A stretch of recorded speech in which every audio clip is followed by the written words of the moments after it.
Hi, this is Chef Bill with the Culinary Institute of America. Today I'd like to show you the way a chef shops a farmer's market. We're in Poughkeepsie, New York at their local farmer's market, and when you get here, I want you to approach it a little bit differently than you might if you were going to the supermarket. At the supermarket you go and you know you can find everything measured out just so, everything's available all year long. Here, keep an open mind. You're going to see some great produce here, but you may not know what it is just yet.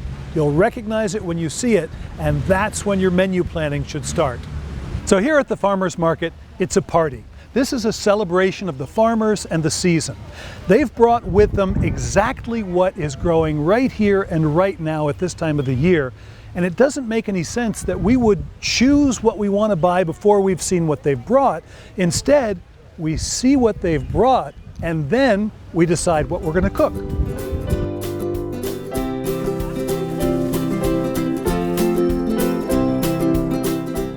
So here we are at Running Creek Farm. Hi. Hi Nancy, how are you? Chef Bill, I'm good. How are you? I'm great. This stuff looks great. Thank you. Really nicely done. You know, one of the things that I encourage students to do is reach out and talk to people. Yeah. This, like I said, is really a party and everybody is here for the same reason, the celebration of the season, the celebration of the produce. So I'm looking up and down here. Kale, you have a favorite recipe? Do I have yeah, actually I like to saute it with garlic and oil and add some cherry tomatoes and onions to it. Sounds really great. Good. Yeah, That or sounds chop great. it up raw and use it in salads. Everybody's busy making salads out of it raw right now. And I've seen a Yeah, lot and of that. juicing. Yeah. Everybody's into juicing. One of the things that I want to mention is that of everything you've got here, this holds pretty well.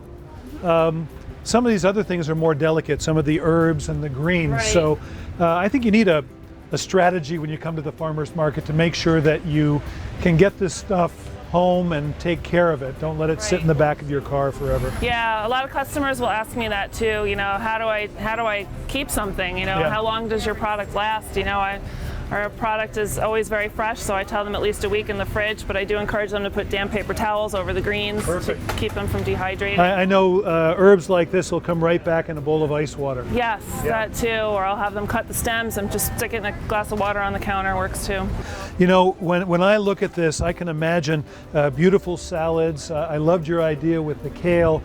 We just spent some time cooking ratatouille not too long ago. Delicious. You know, I'm originally from around here, but now I'm living in California for the last 30 years. And I'm jealous. beets and goat cheese. Beets and goat cheese. Yes. And what a lot of people do is they just take the tops, cut them off, and pitch them. Yes. Cardinal sin, right? Exactly. I have several customers at each market that will say, can you discard the tops for me? And I'm like, no, you have to cook them. Right. So any way that you might use kale or collards or chard, these are good. Yeah. Very easy ways to saute them with garlic and oil. They're delicious. Or you can throw them in soups. Perfect, perfect. So for a chef, you know, there's almost nothing on the table here that I haven't tried before. And you as a farmer have probably grown it all and tasted it all, but some of your customers, I'm sure, come up and they say, boy, I see the butter lettuce, and this red butter lettuce looks so nice. Do you ever encourage them just to take a leaf and taste it? And I do, and then I'll mention that that's radicchio, and, and it's really got bitter. A mild bitter flavor. Yeah, great in salads. We actually roast it every once in a while, so I'll give them some recipes. A lot of customers, I'll encourage them to try the Romano beans because they don't know what they are. Yeah. You know, and I say you can eat the whole pod. They're very sweet. They have a little bit more flavor than a regular green bean.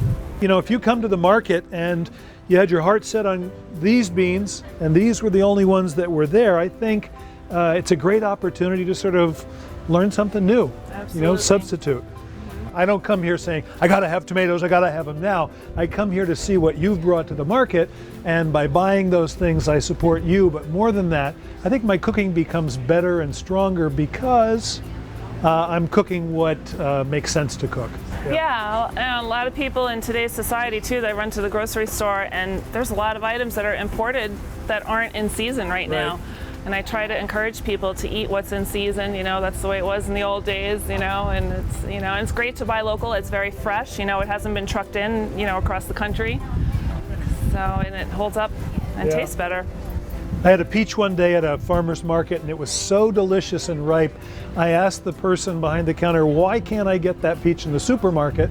And basically what she told me was the supermarket would never accept it because it doesn't have enough shelf life. It is perfect right now.